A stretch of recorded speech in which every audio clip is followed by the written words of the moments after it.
সুপ্রিয় শিক্ষার্থীবৃন্দ, আসসালামু আলাইকুম ওয়া রাহমাতুল্লাহি ওয়া বারাকাতুহু। শিমুল মেমোরিয়াল নওশাদ স্কুল এন্ড কলেজে পঞ্চম শ্রেণীর ইসলাম ও নৈতিক শিক্ষা ক্লাসে সকলকে স্বাগত। প্রিয় শিক্ষার্থীরা, আশা করছি আল্লাহর অশেষ মেহেরবানিতে পরিবারের সবাইকে নিয়ে ভালো আছো, সুস্থ আছো, নিরাপদে আছো। আলহামদুলিল্লাহ, আমিও আল্লাহর অশেষ মেহেরবানিতে ভালো আছি। সুপ্রিয় শিক্ষার্থীবৃন্দ, করোনাকালীন এই সংকটময় মুহূর্তে অবশ্যই তোমরা স্বাস্থ্যবিধি মেনে তোমাদের যাবতীয় কর্মকাণ্ড পরিচালনা করবে। স্বাস্থ্যবিধির বাইরে কোনো কাজ করবে না। প্রিয় শিক্ষার্থীরা, আজকের ক্লাসে উপস্থাপনে আছি আমি মোহাম্মদ মিজানুর রহমান, সহকারী শিক্ষক, ইসলাম ও নৈতিক শিক্ষা, Shimul memorial Naushad school and college, Rajshahi. প্রিয় শিক্ষার্থীরা, আজকে আমরা আলোচনা করব পঞ্চম অধ্যায় অর্থাৎ নবী সাল্লাল্লাহু আলাইহি ওয়াসাল্লামের জীবন আদর্শ ও অন্যান্য নবীগণের পরিচয়। এই অধ্যায়ে পৃষ্ঠা নম্বর 120 থেকে 125 এই অংশটুকু আমরা আজকে আলোচনা করব ইনশাআল্লাহ। তাহলে প্রিয় শিক্ষার্থীরা, আজকের আলোচনা শেষে আমরা যে সম্পর্কে অবগত হব সেগুলো হলো হযরত আদম আলাইহিস সালাম সম্পর্কে জানতে পারবো, হযরত হাওয়া আলাইহিস সালাম সম্পর্কে জানতে পারবো, হযরত নূহ আলাইহিস সালাম ও তার সময়ে মহাপ্লাবন সম্পর্কে জানতে পারবো। প্রিয় শিক্ষার্থীরা, তাহলে আজকে আমাদের আলোচ্য বিষয় হযরত আদম আলাইহিস সালাম, হযরত হাওয়া আলাইহিস সালাম, হযরত নূহ আলাইহিস সালাম, হযরত নূহ আলাইহিস সালামের সময়ে মহাপ্লাবন।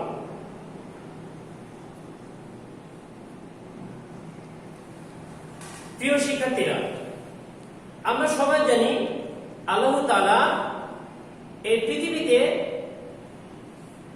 মানুষদেরকে সঠিক পথে পরিচালিত করার জন্য অসংখ্য নবী রাসূল পাঠিয়েছেন। আর এই নবী রাসূল গণশ্রেণী কি ছিলেন? মানুষ ছিলেন। তবে তারা সাধারণ মানুষ নন, বরং মর্যাদাগত দিক থেকে তারা কি অসাধারণ মানুষ ছিলেন। তারা সর্বোচ্চ সম্মানের অধিকারী ছিলেন। প্রিয় শিক্ষার্থীরা, তাহলে নবী রাসূলগণ ছিলেন কি মানুষ, তবে তাদের মর্যাদা ছিল কি সাধারণ মানুষের চেয়ে অনেক উঁচুতে। তো আল্লাহ রাব্বুল আলামিন মানব দেহ তৈরি করলেন মাটি দিয়ে। আর যেহেতু প্রত্যেক নবী রাসূলই মানব বা মানুষ ছিলেন, বিধায় আল্লাহ তাআলা কি তাদেরকে মাটি দিয়ে তৈরি করেছেন। আর এটাই কি সত্য। আল্লাহ তাআলা মাটি দিয়ে মানব দেহ তৈরি করলেন, তারপর তাদের কি দিলেন? আত্মা বা রূহ বা জীবন দান করলেন।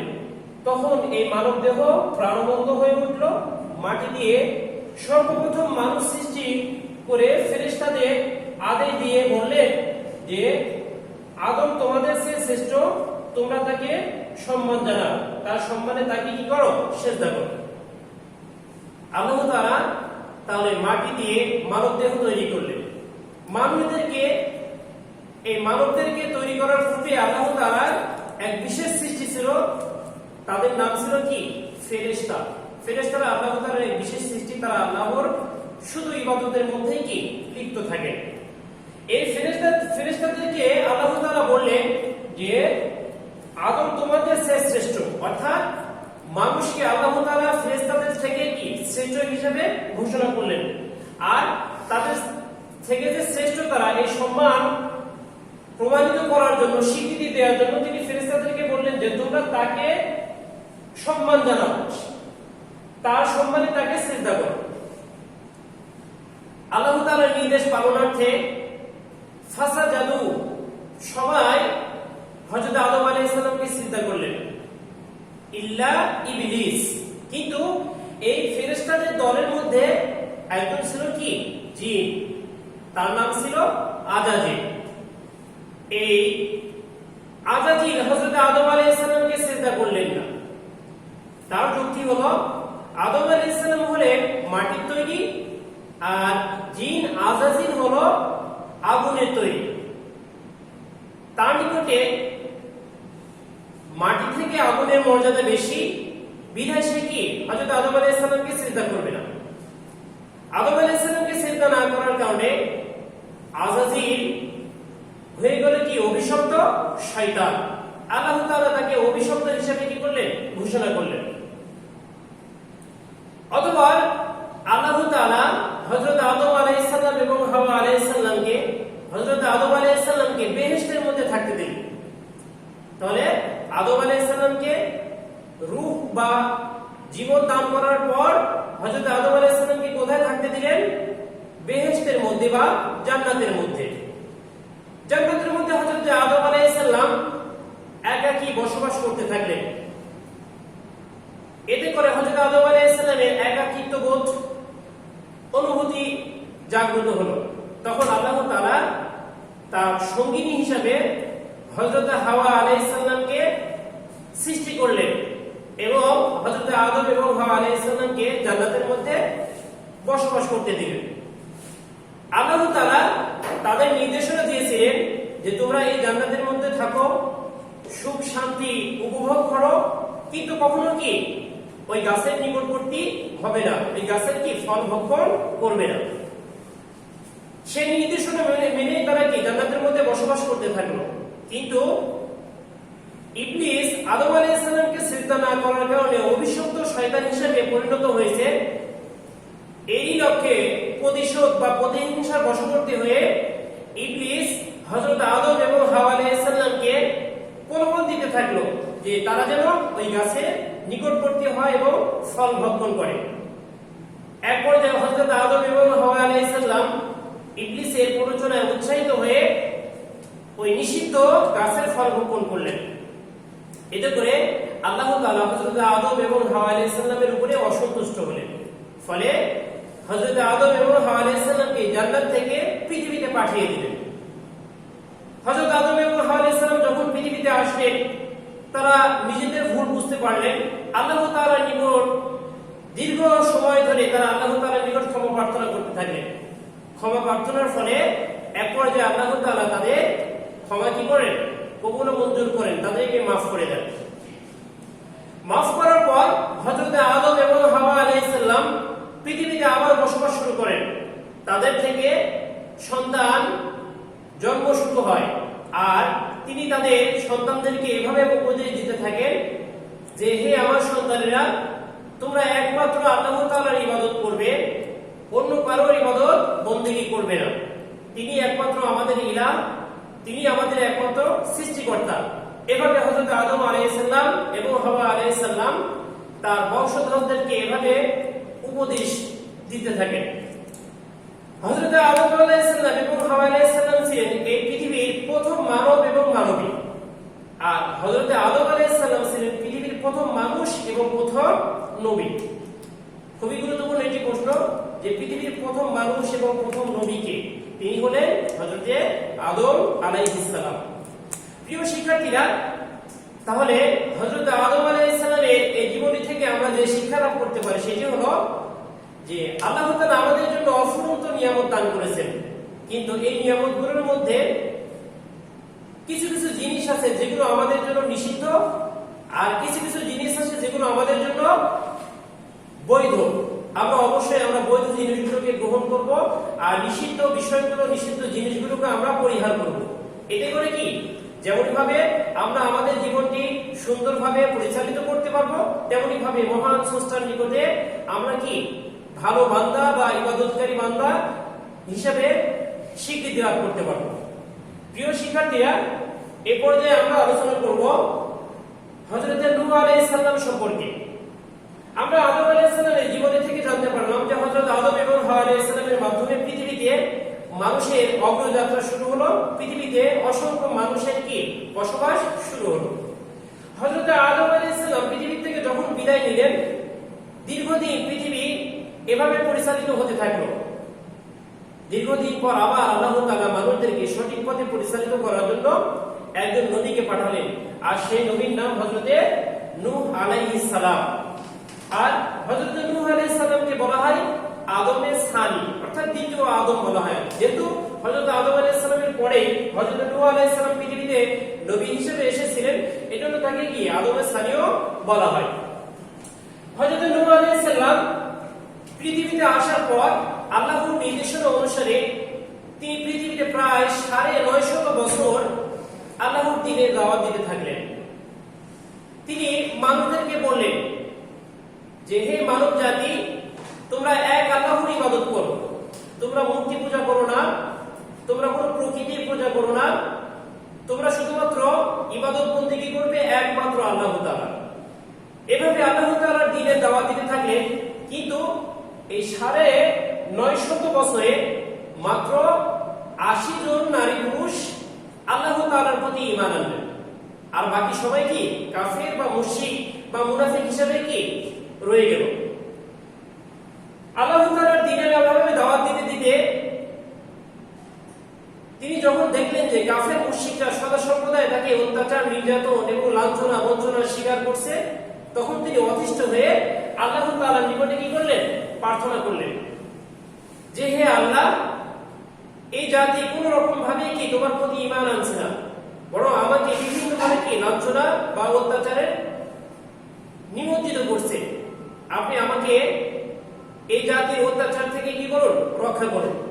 তখন মহান আল্লাহ তাআলা হযরত নূহ আলাইহিস সালামকে জানিয়ে দিলেন, অতি শীঘ্রই আপনার জাতির উপরে অভিশাপ নাজিল হবে, আর আপনি এই অভিশাপ বা আল্লাহ তাআলার এই শাস্তি থেকে বাঁচার জন্য, ঈমানদারদেরকে বাঁচানোর জন্য আপনি একটি নৌকা তৈরি করুন।